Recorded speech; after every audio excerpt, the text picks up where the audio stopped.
গতবার যে দামে আপনারা আলু কিনছেন, এখন কিন্তু আলুর কৃষকরা কিন্তু আলুর দামও পাচ্ছে না। তা আমরা চেষ্টা করতেছি কৃষকরা যেন আলুর দামটা পায়, এই জন্য এটা আমরা ওএমএস এর মাধ্যমে যেন আলুটা দেওয়া যায়, এই জন্য আমরা চেষ্টা করতেছি ওএমএস এর মাধ্যমে আলুটা দেওয়া।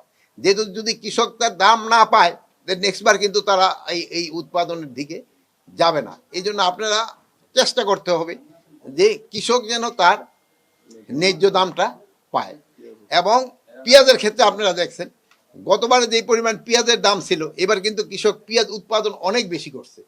পেঁয়াজ উৎপাদন বেশি করা, এবার কিন্তু পেঁয়াজ আমদানি কিন্তু না করেও কিন্তু বাজারটা মোটামুটি স্টেবল আছে। এটা কিন্তু এইগুলি কিন্তু কৃষকেরই কিন্তু অবদান।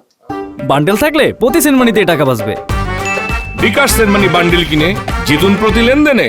আর প্লাস আমরা এই যে এই পেঁয়াজটা প্রিজার্ভ করার জন্য আমরা এই 8,000 এয়ার ফ্লো দেওয়া হয়েছে, যেহেতু কৃষক যেন তার এই পেঁয়াজটা তার বাড়িতেই সংরক্ষণ করতে পারে।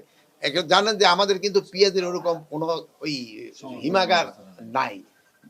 প্লাস আমরা এই যে সবজি কালেন দেখছেন, শীতের সময় আপনারা দেখেন যে সবজির দাম অনেক সময় অনেক কমে যায়, যেমন মূলা, তারপরে এই যে ফুলকপি, এগুলির দাম, টমেটোর দাম অনেক কমে যায়।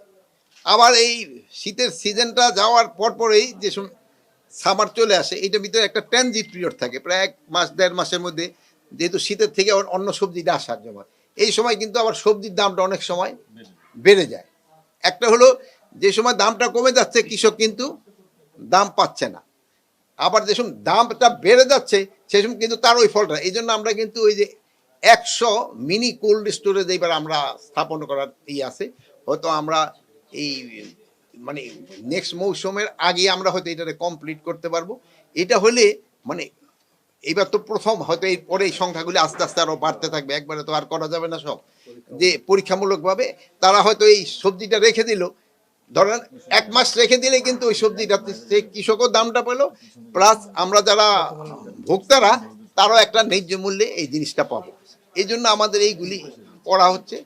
প্লাস আপনারা জানেন ওই আগের সময় মানে আমাদের যে মেশিন টেশিন কেনার ব্যাপারে অনেক বড় ধরনের একটা দুর্নীতি ছিল, বাট এই দুর্নীতিটা যেন করার জন্য আমরা এটা কাগজপত্র ইসে পাঠাই দিছি দুর্নীতি দমন কমিশনে, যেহেতু এটার ইনভেস্টিগেশন আমাদের পক্ষে সব কিছু করা সম্ভব নয়। এই জন্য আমরা বলছি দুর্নীতি দমন কমিশনে এটা ইনভেস্টিগেশন করা, যারা দুর্নীতি করছে তারা যেন শাস্তির আওতায় আসে। বান্ডেল থাকলে প্রতি সেনমানিতে টাকা বাঁচবে।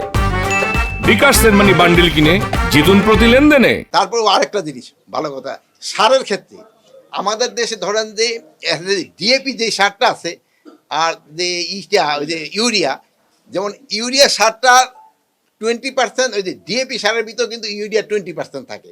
তা আমাদের এই কৃষকরা এখন আমরা করতে শিক্ষা করাইতেছে, ট্রেনিং করা হইতেছে, তাকে জানানো হচ্ছে যে ইউরিয়া সার এখন আপনি ধরেন যে 1 কেজি দিলেন, এখন আবার ওই যে ডিএপি সারের থেকে যদি 1 কেজি দেন ওটারও কিন্তু 20% মানে ওই 200 গ্রাম চলে দিতেছে। তো যেখানে ধরেন আপনার 100 গ্রাম লাগে ওখানে 120 গ্রাম পড়ে দিতেছে ইউরিয়া। এই জন্য ইউরিয়া সারে আবার কিন্তু আমার ওই জমির যে টপ সয়েল কিন্তু নষ্ট করে দেয়।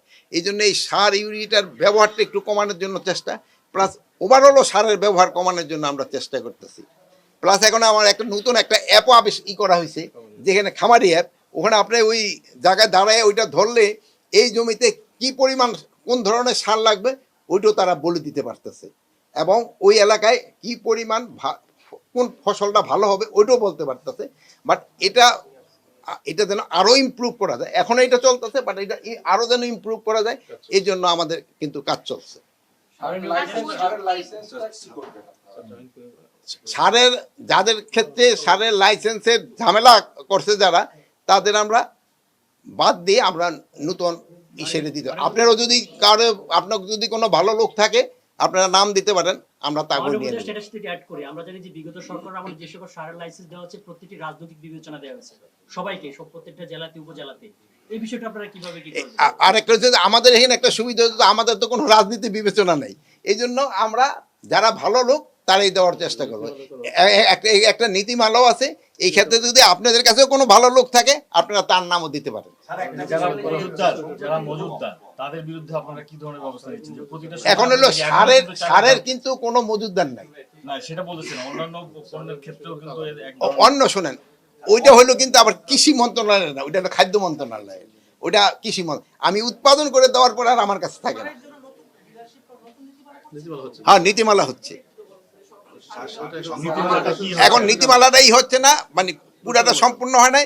বাট এইটার ক্ষেত্রে আপনাকে একটা আশ্বস্ত করতে পারি, যেন যারা প্রকৃত ডিলার তারাই যেন পায়। এই জন্য আমি আপনাদের একটা অনুরোধ করবো, আপনাদের কাছে যদি কোনো ভালো নাম থাকে আপনারা দিতে পারেন।